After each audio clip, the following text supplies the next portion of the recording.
धृतराष्ट्र उवाच धर्मक्षेत्रे कुरुक्षेत्रे संवेता युयुत्सवः मामकाः पांडवाश्चैव किम कुर्वत संजय। युद्ध अभी शुरू नहीं हुआ है, शंख अभी बजे नहीं है, तीर अभी चले नहीं है, लेकिन युद्ध से पहले मन में हलचल शुरू हो चुकी है। यह हलचल किसी योद्धा के मन में नहीं है, यह हलचल है एक अंधे राजा के मन में, धृतराष्ट्र के। धृतराष्ट्र की आंखें नहीं देखती, लेकिन उनका मन सब समझ रहा है। वह संजय से पूछते हैं, धर्मक्षेत्र कुरुक्षेत्र में युद्ध की इच्छा से इकट्ठा हुए मेरे पुत्र और पांडु के पुत्र अब क्या कर रहे हैं?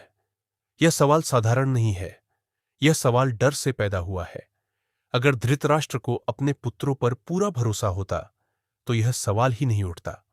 असल में यह डर दुर्योधन का है, जो पिता के हृदय में गूंज रहा है। ध्यान दीजिए, धृतराष्ट्र सबसे पहले कहते हैं धर्म क्षेत्र। उन्हें पता है कि यह भूमि धर्म की है। जहां धर्म खड़ा होता है वहां अधर्म की नींव हिलने लगती है, इसीलिए उनके मन में बेचैनी है। फिर वह कहते हैं माम का, मेरे पुत्र और पांडवों को अलग कर देते हैं। यही से पक्षपात दिखाई देता है। एक राजा जो पूरे राज्य का पिता होना चाहिए था, वह आज भी मेरे और उनके में बटा हुआ है, और यही पक्षपात धीरे धीरे विनाश की वजह बनता है। धृतराष्ट्र ये नहीं पूछते कि कौन जीतेगा, वह पूछते हैं अब क्या कर रहे हैं, क्योंकि जब इंसान गलत रास्ते पर खड़ा होता है तो उसे भविष्य सताने लगता है। आज हमारे जीवन में भी यही होता है।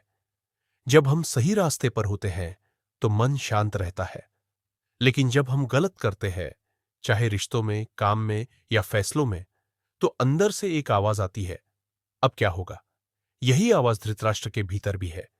उनके पास सेना है, शक्ति है, सिंहासन है, लेकिन उनके पास धर्म नहीं है, और बिना धर्म के हर जीत खोखली होती है।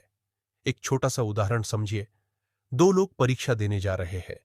एक ने ईमानदारी से पढ़ाई की है, दूसरा शॉर्टकट ढूंढ रहा है।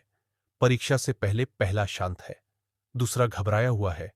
डर बाहर नहीं होता, डर अंदर होता है। धृतराष्ट्र की आंखें भले ही अंधी हों, लेकिन उनका मन जानता है कि उनके पुत्र गलत रास्ते पर हैं। इसीलिए युद्ध से पहले उनके मन में युद्ध शुरू हो चुका है। यही अर्जुन विषाद योग की शुरुआत है, मन का युद्ध। यह श्लोक हमें सिखाता है कि सही रास्ता शांति देता है और गलत रास्ता सवाल खड़े करता है। अब आप खुद से पूछिए, क्या कभी आपने गलत होते हुए अंदर से डर महसूस किया है? और क्या कभी सही होते हुए अजीब सी शांति? कमेंट में जरूर लिखिए। अगर आपको भगवद गीता से जुड़े ऐसे ही मोटिवेशनल और जीवन से जुड़े अर्थ आसान हिंदी में चाहिए, तो अभी चैनल को सब्सक्राइब कीजिए, वीडियो को लाइक कीजिए और इसे उस व्यक्ति के साथ शेयर कीजिए जो आज अपने जीवन के कुरुक्षेत्र में खड़ा है। क्योंकि याद रखिए, युद्ध बाहर नहीं, पहले मन के अंदर लड़ा जाता है।